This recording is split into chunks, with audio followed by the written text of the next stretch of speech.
So first of all, thank you to Dr. Arup sir for the kind invite to join sir's masterclass. Friends, I'm going to talk to you about the cataract surgery in eyes, or especially the biometry aspect in eyes with previous corneal refractive surgeries.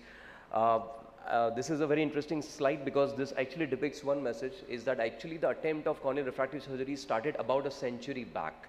So if you see, it was in 1920 when a posterior RK was attempted by Professor Sato in Japan, and that was the real first truly attempt of doing a corneal refractive procedure. But from that time we have truly come a long way now, almost a century or more, and now we have access to very, very advanced tools. But in this whole timeline, if there was one defining moment, this was this, when the first LASIK was done in University of Crete in the world by my mentor, Professor Ioannis Palikaris. This is a historic video of the first ever LASIK surgery in the world. But why this is so important is that this was the first procedure which became universally accepted, and this was a procedure which actually was replicated millions of times around the world. And now, as of today, we have more than 45 to 50 million people who have undergone LASIK from 1980s to till today. And we have also Dr. Arora sir, who has been one of the pioneers in this part of the country, who has been doing corneal refractive surgery for such a long time. So those first generation of patients who had tested the miracle of LASIK in late 80s and early 90s are called as baby boomer generation. So this baby boomer generation now are the people who are becoming 55, 60, 70-year-olds who actually are coming back for cataracts around the world, and many of them who have tested the success, the magic of LASIK, the accuracy of LASIK, now have very poor intolerance for imperfections. So basically they are the ones who will come to you early for cataract surgery, but they are the ones who are intolerant to also inaccurate results. And unfortunately, in the very patients who desire the most accurate results because of their previous experience with LASIK, the IL calculations are unfortunately least predictable.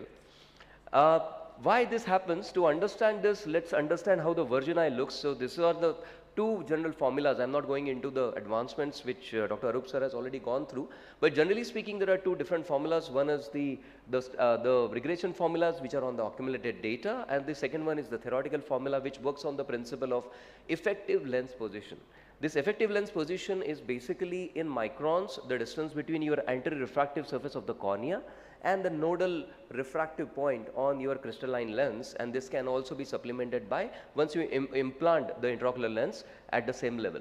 So it was presumed in the past that the ELP is constant for all the eyes, but as expected, of course, it was derived very soon that the ELP should be shorter on the hyperopic eyes and much longer on the myopic eyes.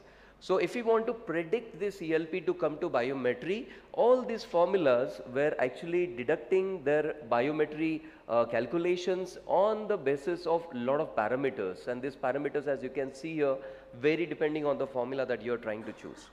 So when we are looking at this different kind of formulas, we definitely understand that all of them, they work on the principle of how your cornea is behaving.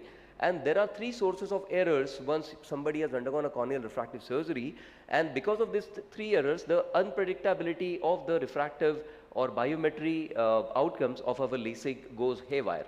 So as we see here, you can see the first error is the K reading error, or the index of the refractive error, in which you can understand that if we want to actually understand the keratometry of the patient, there is a presumption that your anterior versus the posterior radius of curvature should have a ratio of 1.21.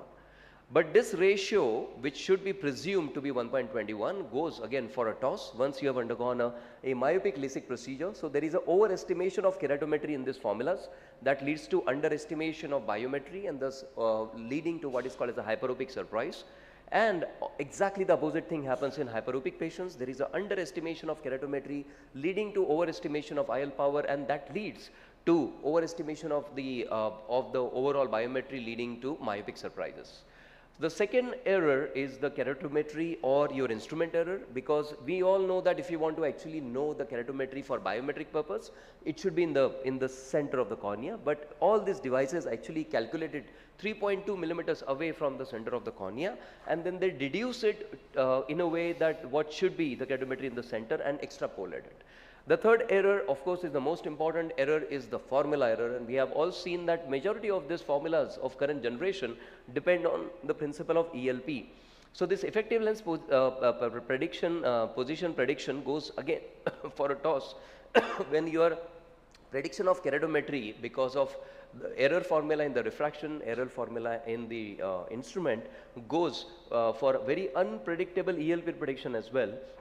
And once we have that, you will see that there is an overestimation of keratometry in myopic LASIK patients that leads to underestimation of ELP, leading to again underestimation of the biometric calculation and leading to hyperopic surprises. That's the reason that if you just go by your standard IOL calculations in post LASIK patients, vast majority of them are going to land in hyperopic surprises between +1 to even going to +4. So how do we calculate the IOL power if this is the situation? One of the easiest thing that you can do if you don't have access to a lot of tools is, if you have access to just a Haig's formula or Haig's formula, you can use it, because this is a completely independent of keratometry. But the current generation formulas use what is called as the Aramberry-Table K method. The Aramberry-Table K method works on the principle of two keratometries. One is the pre-operative keratometry reading determination, which is used for ELP prediction, and the true post-operative keratometry reading measurement, which is deduced from the EKR map on the pentacam, and that is used to calculate the calculation of the IOL power with the biometry. Now this Aramberry-Table K method is used in variety of different formulas, and a lot of work has been done by Wong et al. In this regard, but we don't have to actually remember all these formulas all the time, and this is thanks to the compilation of all these formulas done at the ASCRS site. So if you simply go to the ASCRS website, this is free for all, you don't have to become member of ASCRS. And if you just put all your data in the current in the formula, if you have to just basically put in if the patient has undergone previous RK, LASIK or PRK, was it myopic, is it for hyperopic, refractive errors, and it is going to show you a display which will show you minimum, average and maximum IL powers for that particular patient. There have been a lot of different published data which has looked at comparison of all these formulas, and have seen that OCT based in the True K formulas have been very, very promising.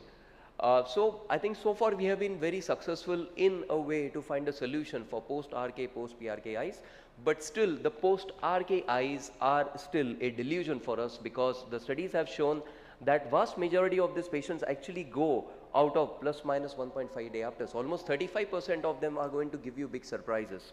And we had also published a study with my mentor in Bascom Palmer, Dr. Sonia Yu, when we have actually shown that only 65% of these eyes were within ±1.5 diopters. So this was in spite of using the intraoperative aberrometry.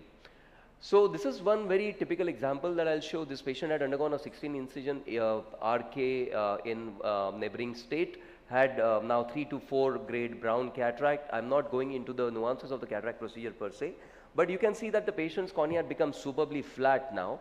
And if we just look at different formulas, we're actually giving us a full range between 14 to 16 diopters. So this is a surgical video. I'll skip it now for the want of time. But what is it that we are doing currently for these patients? Is we are actually doing either intraoperative or the first day post-operative retinoscopy, and we are using Maloney's method of calculating by 1.7 times. And then in this particular patient, we actually went ahead and implanted a 17 diopters instead of 14 diopters, which was shown by ACRS formula. And actually with this, this is the second day that we have done, and we have implanted the lens. As you can see, the patient actually achieved a very, very good outcome of only 0.5 diopters. And with this retinoscopy method, we have seen in our 38 post RKIs, which had minimum 12 incisions. So minimum 12 incisions, so 12, 16, even going beyond to even 24, 32 also. We have seen that almost 90% of them were within 1 diopter. So this is something that has really helped us to improve our outcomes for post RKIs. Now, if somebody has undergone Intacs in the past, of course, you have to treat these patients as if they have undergone a myopic LASIK and calculate in the same way. You will actually get very good outcomes because of that as well, even in patients who have keratoconus. And if the patient has undergone a phakic lens implants, as we all know, the phakic lens implants or ICL procedure are increasing by the day. The best thing about this procedure is that you don't have to make even a single change in your biometry, and you will get a very, very good biometry outcomes in these patients as well. So I'll skip the lens selections for the want of time, but I think with all these things coming together, the predictability of the IL calculations have improved a lot in the last decade. So I would like to again thank you, Dr. Sir, for the kind invite and being here. Thank you so much. Yeah. Dr. Charutay Reddy, Vardhaman, it was a wonderful presentation. You know, this is a topic in itself. Thank you. So basically, it boils down to going to the ASCARA's calculator. Yeah. And then, so whatever equipment, diagnostic equipment we have, you just input those data, and then it comes out with whichever formula is able to utilize those data. Right. And for RK also, I think that is a wonderful site. You would like to take the maximum value RK. Right. I think the Kane formula, all the newer artificial intelligence formulas also do extremely well. Kane formula, EVO formula. Absolutely. And, yes, true, sir. Yes. Yes.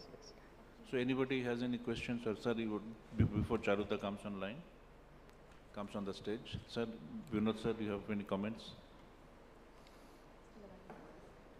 Any? Yeah. We are waiting for her to start a presentation. Bala sir. Yeah. So probably one thing I can add is for keratoconus patients, because now a lot of patients who have keratoconus are also coming for cataract surgery. So as sir said, Kane formula is the formula that you have to choose for them. You have to stick to Kane formula if somebody has undergone cross-linking or not, but it comes to you at the age of 65, you already surprisingly check that, okay, patient has keratoconus, you should stick to Kane formula for that. I think Barrett also has added the keratoconus component to his calculator. In this crack. So I think these are the two good calculators that are available for keratoconus. Right. Vardhaman, like you had calculated by the AIOCMTC4 calculator, and that was giving power between 14 to 16 by different formulas. But what made you use Maloney's method? But you are very accurate, landing up with just 0.25. So what made us use Maloney's method is some of our previous work in post-RK eyes, because post-RK what happens is till the time you are having up to 8 incisions, the formula which is integrated in ASCR is fairly accurate. But once you go beyond 8 incisions, 12, 16 and beyond, the corneal, the shape, dynamics, they change too much. And this current generation of even ASCRS integrated formulas are not able to give very good outcomes. So we had published a study where we actually used the intraoperative also aberrometry to actually understand, and that also becomes very confused because of all these aberrations which are coming from everywhere. So we had shown that only 65% of them, when you have 12 or more incisions, were within 1.5 diopters. So that led us to actually understand what can be done. So what we do currently is either intraoperative or the first day postoperative also one can do. You can do a nice retinoscopy, and that gives a fairly good outcomes for these patients. Yeah.